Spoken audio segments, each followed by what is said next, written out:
leaders were in with the students, so many names came forward. There's not one leader of this movement in Rhode Island. There's so many young people that are working to try to make changes, and I'm so thankful that Talik was able to be here. And I would like to introduce Bryan, who is a student organizer from Classical as well. Ada.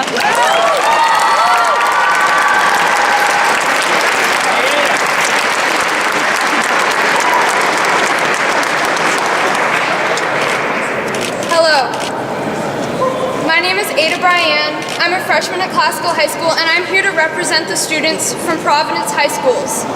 We, who in an act of defiance against what we feel are an abhorrent lack of laws regulating firearms in our country and in our state, walked out of school on Friday the 23rd to come to the Statehouse.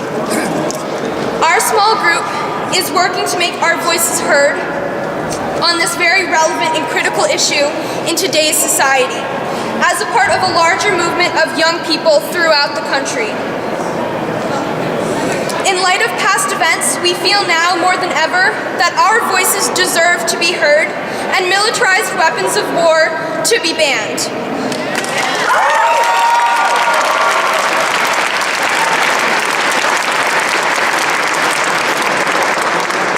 This issue is one that affects people across the country. We hope that you take into account our opinions and emotions regarding this topic. I was 9 years old when Sandy Hook shooting occurred. I clearly remember the shooter's mugshot on all the magazines in the grocery store checkout line. On the day of the shooting, the principal explained what had happened over the loudspeaker, that kids our age had been gunned down in their classrooms.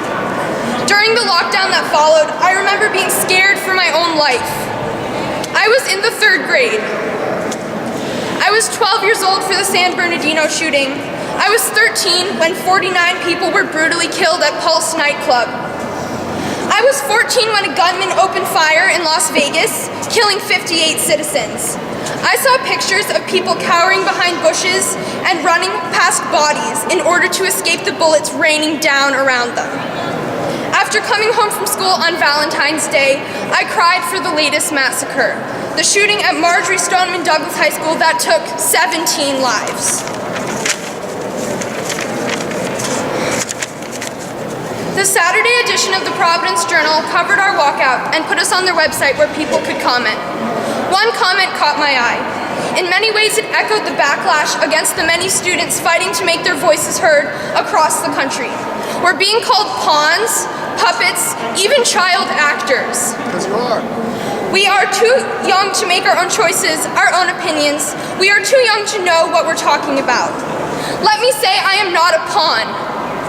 We are not pawns.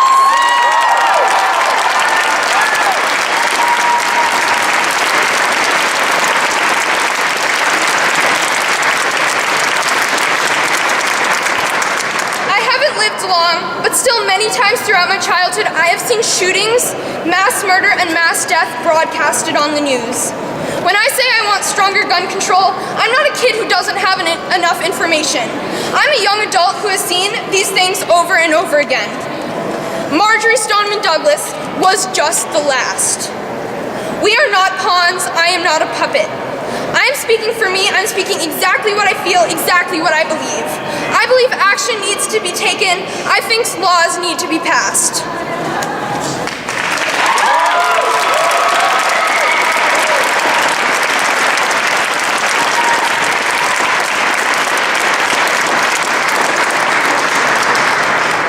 $2,227 people have already been killed by guns since 2018 began, and we are only 57 days into this year.